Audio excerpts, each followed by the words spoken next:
बात 30 वर्ष पहले की है। हरिद्वार के शांति कुंज में एक रिटायर्ड जज और उनकी पत्नी आए और उन्होंने अपने मन की व्यथा सुनाई आचार्य को। उन्होंने बताया कि गुरुदेव, मैंने जुडिशल सर्विस में नौकरी की थी और मैं रिटायर हो गया हूँ। मेरे 2 पुत्र हैं।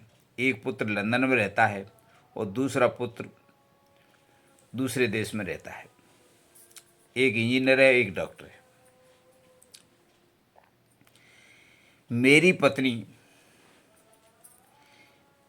बोर हो रही थी और अपने पुत्रों के पास मिलने जाना चाहती थी। मैंने अपनी पत्नी को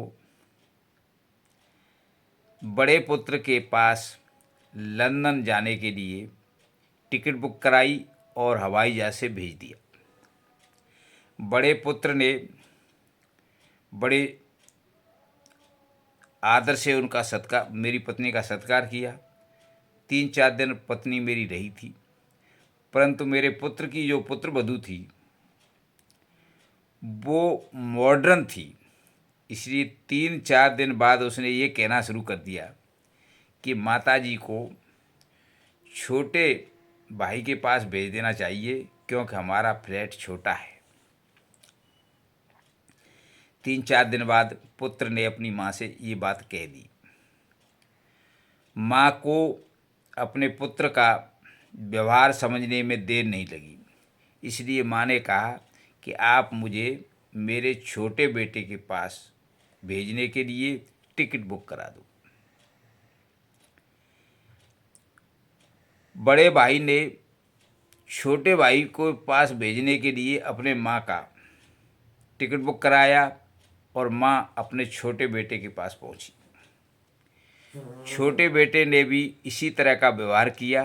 3-4 दिन बाद छोटा बेटा बोला कि माताजी, आपका मन यहाँ नहीं लगता होगा, यहाँ की भाषा भी अलग है, आप अकेली बोर हो रही होंगी, इसलिए आपको पिताजी के पास चला जाना चाहिए। माँ को छोटे बेटे का व्यवहार भी समझने में देर नहीं लगी और माँ अपने पुत्र से बोली कि मुझे भारत ही भेज दो, मेरे पति के पास चली जाऊंगी। इस तरह से वह माँ 8-10 दिन में अपने दोनों पुत्रों को से उपेक्षित होकर के मेरे पास आ गई और हम अपने पुत्रों से के इस व्यवहार से बड़े दुखी हैं, इसलिए आपकी शरण में आए हैं। ये दृष्टांत सुनाया था जज साहब ने। तो गुरुजी बोले कि भाई मुझे एक बात बताइए कि आप जज थे तो जज की तनख्वाह के अलावा आपके पास में इतना धन कहाँ से आ गया कि आपने अपने दोनों पुत्रों को विदेशों में पढ़ाया और विदेशों में ही नौकरी करने के लिए भेजा? इतना धन कहाँ से आ गया? इतनी तनख्वाह तो जजों को नहीं मिलती है। तब जज साहब ने सुनाया कि मैं आपसे अब झूठ नहीं बोलूँगा, मैं सत्य कहता हूँ कि मैंने मेरे तनख्वाह के अलावा कुछ धन और भी लिया था।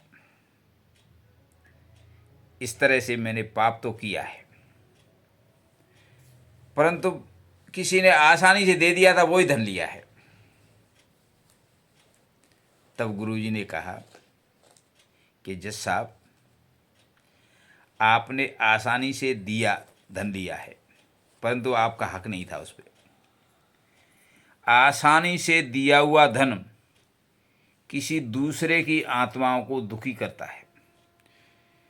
किसी फैसले में एक पक्ष का धन देता है तो फैसला करने में जज का दिमाग धन देने वाले की पक्ष में हो जाता है। इस तरह से आपने दूसरे पक्ष को सताया है फैसला करने में, और दूसरे पक्ष का सताया हुआ दूसरे पक्ष की बद्दुआएं आपको दुखी करेंगी। अब अगर आप सुखी रहना चाहते हो तो मैं एक तरीका बता सकता हूँ।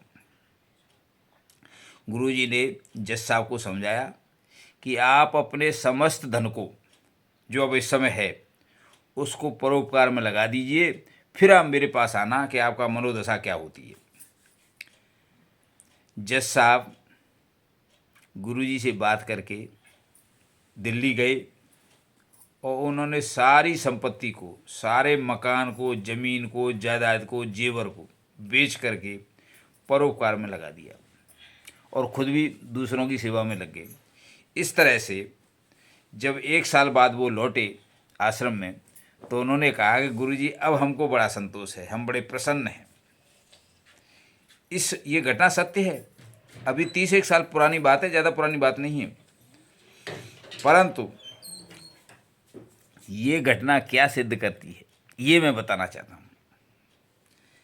देखिए, अपने हक से, आपका हक है, उसके अतिरिक्त आप धन किसी से लेते हो, चाहे आसानी से मिल जाए, तो आप अन्याय कर रहे हो। ध्यान रहे, जब हवा में आपका 1 रुपये का नोट उड़ जाता है तो उसको भी आप लेने के लिए भागते हो।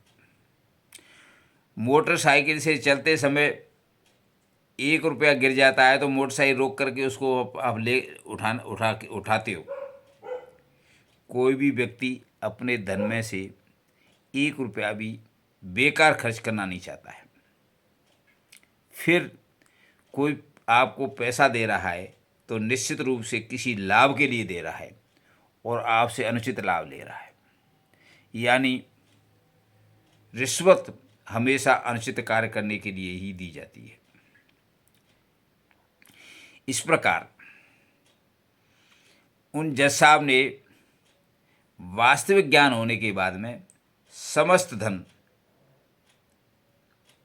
परोपकार में लगा दिया और खुद केवल उतना ही धन रखा जिससे उनका गुजारा हो सके, और खुद भी परोपकार में लग गए और शांति कुंज हरिद्वार में बाकी पैसा दे करके वृद्धाश्रम में रह करके उन्होंने अपना जीवन काटा। ये घटना शांति कुंज हरिद्वार के घटना है जो मैं आपको सुना रहा हूँ। घटना सत्य है और इसका परिणाम भी सत्य है, इसलिए इस घटना को औरों को भी सुनाना चाहिए जिससे लोग गलत काम करने से बचें। धन्यवाद।